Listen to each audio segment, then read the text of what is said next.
हरे कृष्ण मित्रों, आज हम आपसे भगवान के भक्त श्री बिल्वमंगल जी की कथा पर चर्चा करेंगे।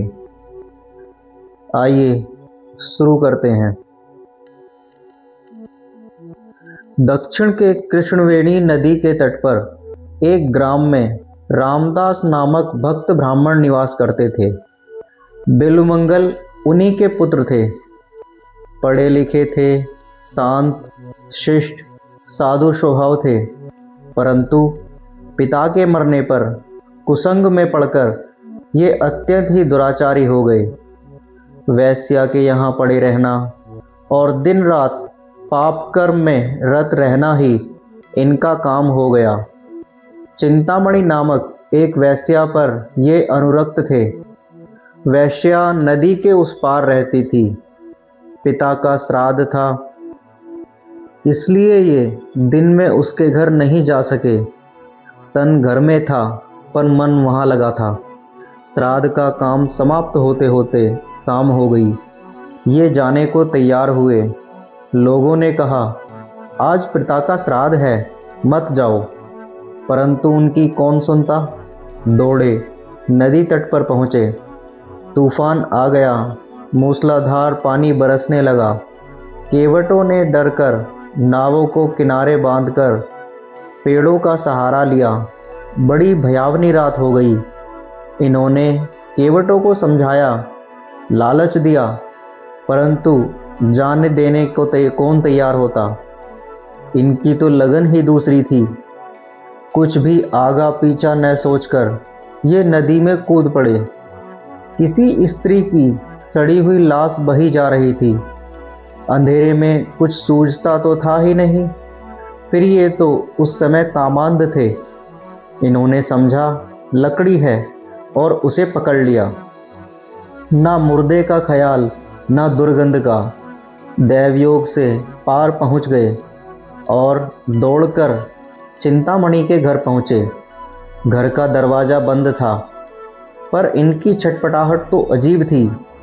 इन्होंने दीवार फांदकर अंदर जाना चाहा। हाथ बढ़ाया, एक रेशम का सा कोमल रस्सा हाथ लग गया। वह था काला नाग, सर्प। फन दीवार पर था, नीचे की ओर लटक रहा था। ये उसकी पूंछ पकड़कर ऊपर चढ़ गए। भगवान की लीला थी। सांप ने इन्हें काटा नहीं। इन्होंने जाकर चिंतामणि को जगाया। वह इन्हें देखते ही सहमी सी रह गई। उसने कहा, तुम इस भयावनी रात में नदी पार होकर बंद घर में कैसे आए। बिल्वमंगल ने काठ पर चढ़कर नदी पार होने और रस्से की सहायता से दीवार पर चढ़ने की कथा सुनाई। वृष्टि थम चुकी थी। चिंतामणि दीपक हाथ में लेकर बाहर आई। देखती है तो दीवार पर भयानक काला नाग लटक रहा है और नदी के तीर पर सड़ा मुर्दा पड़ा है।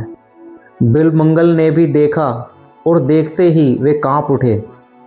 चिंतामणि ने भर्त्सना करके कहा कि तू ब्राह्मण है। अरे, आज तेरे पिता का श्राद्ध था, परंतु एक हाड़ मांस की पुतली पर तू इतना आसक्त हो गया कि अपने सारे धर्म कर्म को तिलांजलि देकर इस डरावनी रात में मुर्दे और सांप की सहायता से यहाँ दौड़ाया। तू आज जिसे परम सुंदर समझकर इस तरह पागल हो रहा है, उसकी भी एक दिन वही दशा होने वाली है जो तेरे आंखों के सामने इस पड़े मुर्दे की है। धिक्कार है तेरी इस नीच वृत्ति को। अरे, यदि तू इसी प्रकार मनमोहन श्याम सुंदर पर आसक्त होता, यदि उससे मिलने के लिए यूं झटपटाकर दौड़ता, तो अब तक उसको पाकर अवश्य ही कृतार्थ हो चुका होता। वैश्या के उपदेश ने जादू का काम किया। बिल्वमंगल की हृदय तंत्री नवीन सुरों से बज उठी। विवेक की आग धधकने लगी। उसने उसके कलमश को जला दिया। अंतःकरण की शुद्धि होते ही भगवत प्रेम का समुद्र उमड़ा और उनकी आंखों से अश्रुओं की अजस्त्र धारा बहने लगी। बिल्वमंगल ने चिंतामणि के चरण पकड़ लिए और कहा कि माता, तूने आज मुझको विवेक दृष्टि देकर कृतार्थ कर दिया। मन ही मन चिंतामणि को गुरु मानकर प्रणाम किया। इसके बाद रात भर चिंतामणि उनको भगवान श्री कृष्ण की लीला गा गा कर सुनाती रही। बिल्वमंगल पर उसका बड़ा ही प्रभाव पड़ा। वे प्रातः होते ही जग चिंतामणि श्री कृष्ण के पवित्र चिंतन में निमग्न होकर उन्मत्त की भांति चिंतामणि के घर से निकल पड़े। बिल्वमंगल के जीवन नाटक का पर्दा बदल गया। बिल्वमंगल कृष्णवेणी नदी के तट पर रहने वाले महात्मा सोमगिरी के पास गए और उनसे गोपाल मंत्रराज की दीक्षा पाकर भजन में लग गए। वे भगवान का नाम कीर्तन करते हुए विचरण करने लगे। मन में भगवान के दर्शन की लालसा जाग उठी, परंतु अभी दुराचारी स्वभाव का सर्वथा नाश नहीं हुआ था। बुरे अभ्यास से विवश होकर उनका मन एक बार फिर युवती की ओर लग गया। बिल्वमंगल उसके घर के दरवाजे पर जा बैठे। घर के मालिक ने बाहर आकर देखा कि एक मलिन मुख ब्राह्मण बाहर बैठा है। उसने कारण पूछा। बिल्वमंगल ने कपट छोड़कर सारी घटना सुना दी और कहा कि मैं एक बार उस युवती को प्राण भरकर देख लेना चाहता हूँ। तुम उसे यहाँ बुलवा दो। युवती उसी सेठ की धर्मपत्नी थी। सेठ ने सोचा कि इसमें हानि ही क्या है, यदि उसके देखने से ही इसकी तृप्ति हो तो अच्छी बात है। साधु स्वभाव सेठ अपनी पत्नी को बुलाने के लिए अंदर गया। इधर बिल्वमंगल के मन समुद्र में तरह तरह की तरंगों का तूफान उठने लगा। बिल्वमंगल भगवान के भक्त बन चुके थे, उनका पतन कैसे होता। दीनवत्सल भगवान ने अज्ञानांध बिल्वमंगल को विवेक चक्षु प्रदान किए। उनको अपनी अवस्था का यथार्थ भान हो गया। हृदय शोक से भर गया और न मालूम क्या सोचकर उन्होंने पास के एक बेल के पेड़ से 2 कांटे तोड़ लिए। इतने में ही सेठ की धर्मपत्नी वहां आ पहुंची। बिल्वमंगल ने उसे फिर देखा और मन ही मन अपने को धिक्कार देकर कहने लगे कि अभागी आंखें, यदि तुम ना होती तो आज मेरा इतना पतन क्यों होता। इतना कहकर बिल्वमंगल ने, चाहे यह उनकी कमजोरी हो या और कुछ, उस समय उन चंचल नेत्रों को दंड देना ही उचित समझा और तत्काल उन दोनों कांटों को दोनों आंखों में भोंक लिया। आंखों से रुधिर की धार बहने लगी। बिल्वमंगल हंसते और नाचते हुए तुमुल हरी ध्वनि से आकाश को गुंजाने लगे। सेठ को और उनकी पत्नी को बड़ा दुख हुआ, परंतु वे बेचारे निरुपाय थे।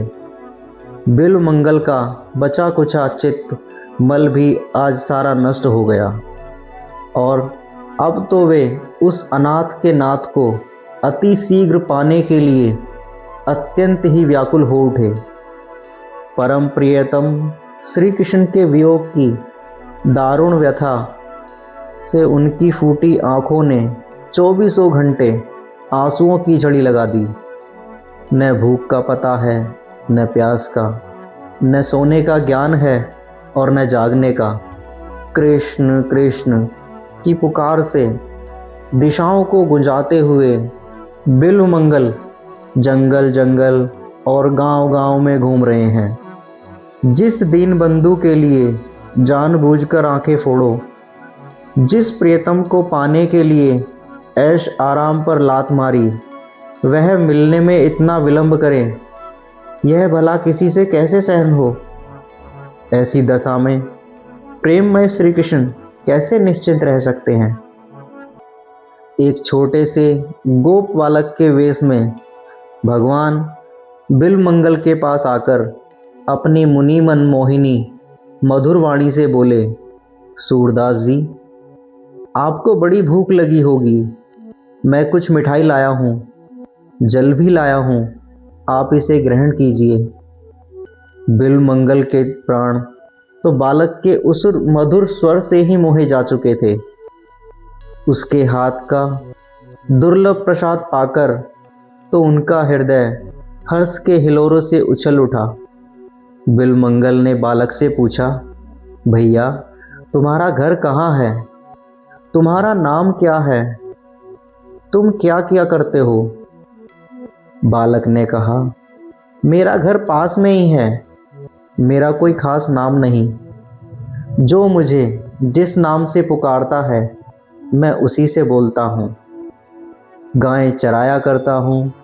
मुझसे जो प्रेम करते हैं मैं भी उनसे प्रेम करता हूँ।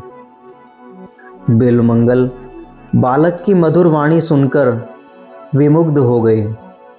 बालक जाते जाते कह गया कि मैं रोज आकर आपको भोजन करवा जाया करूँगा। बिलमंगल ने कहा, बड़ी अच्छी बात है, तुम रोज आया करो। बालक चला गया और बिलमंगल का मन भी साथ लेता गया। बालक रोज आकर भोजन करा जाता। बिलमंगल ने यह तो नहीं समझा कि मैंने जिसके लिए फकीरी का बाना लिया और आँखों में कांटे चुभोए, यह बालक वही है। परंतु उस गोप बालक ने उनके हृदय पर इतना अधिकार अवश्य जमा लिया कि उनको दूसरी बात का सुनना भी असह्य हो उठा। एक दिन बिलमंगल मन ही मन विचार करने लगे, सारी आफतें छोड़कर यहाँ तक आया, यहाँ यह नई आफत लग गई। स्त्री के मोह से छूटा तो इस बालक के मोह में फंस गया। यूँ सोच ही रहे थे कि वह रसी बालक उनके पास आ बैठा और अपनी दीवाना बना देने वाली वाणी से बोला, बाबा जी, चुपचाप क्या सोचते हो? वृंदावन चलोगे? वृंदावन का नाम सुनते ही बिलमंगल का हृदय हरा हो गया, परंतु अपनी असमर्थता प्रकट करते हुए बोले कि भैया, मैं अंधा, वृंदावन कैसे जाऊं? बालक ने कहा, यह लो मेरी लाठी, मैं इसे पकड़े पकड़े तुम्हारे साथ चलता हूँ। बिलमंगल का चेहरा खिल उठा। लाठी पकड़कर भगवान भक्त के आगे आगे चलने लगे। धन्य दयालुता, भक्त की लाठी पकड़कर मार्ग दिखाते हैं। थोड़ी सी देर में बालक ने कहा, लो, वृंदावन आ गया, अब मैं जाता हूँ। बिलमंगल ने बालक का हाथ पकड़ लिया। हाथ का स्पर्श होते ही सारे शरीर में बिजली सी कौल दौड़ गई। सात्विक प्रकाश से सारे द्वार प्रकाशित हो उठे। बिलमंगल ने दिव्य दृष्टि पाई और उन्होंने देखा कि बालक के रूप में साक्षात मेरे श्याम सुंदर ही हैं। बिलमंगल का शरीर पुलकित हो गया। आंखों से प्रेम के आंसुओं की अनवरत धाराएं बहने लगी। भगवान का हाथ उन्होंने और भी जोर से पकड़ लिया और कहा कि अब पहचान लिया है, बहुत दिनों बाद पकड़ सका हूँ प्रभु, अब नहीं छोड़ने का। भगवान ने कहा, छोड़ते हो कि नहीं? बिलमंगल ने कहा, नहीं, कभी नहीं, त्रिकाल में भी नहीं। भगवान ने जोर से झटका देकर हाथ छुड़ा लिया। भला जिसके बल से बलान्विता होकर माया ने सारे जगत को पद दलित कर रखा है, उसके बल के सामने बेचारे अंधे बिलमंगल क्या कर सकते थे? पर उन्होंने एक ऐसी डोरी से उनको बांध लिया था कि जिससे छूटकर जाना उनके लिए बड़ी टेढ़ी बात थी। हाथ छुड़ाते ही बिलमंगल ने कहा, जाते हो पर स्मरण रखो, हस्त मुक्षित्य यातोयसि बलात् कृष्ण किम दूतम हृदयाधि नृयासी पौरुषम गणयामि ते। हे कृष्ण, तुम बलपूर्वक मुझसे हाथ छुड़ाकर जाते हो, इसमें क्या आश्चर्य है। मैं तुम्हारी वीरता तो तब समझूं जब तुम मेरे हृदय से निकल कर जाओ। बिलमंगल अत्यंत दुराचारी थे, भक्त बने और पतन का कारण सामने आने पर भी बच गए तथा अंत में भगवान को प्राप्त करके कृतार्थ हो गए। वृंदावन जाते समय इन्होंने रास्ते में भावावेश के समय जिन मधुर पदों की रचना की है, उन्हीं का नाम श्री कृष्ण कर्णामृत है।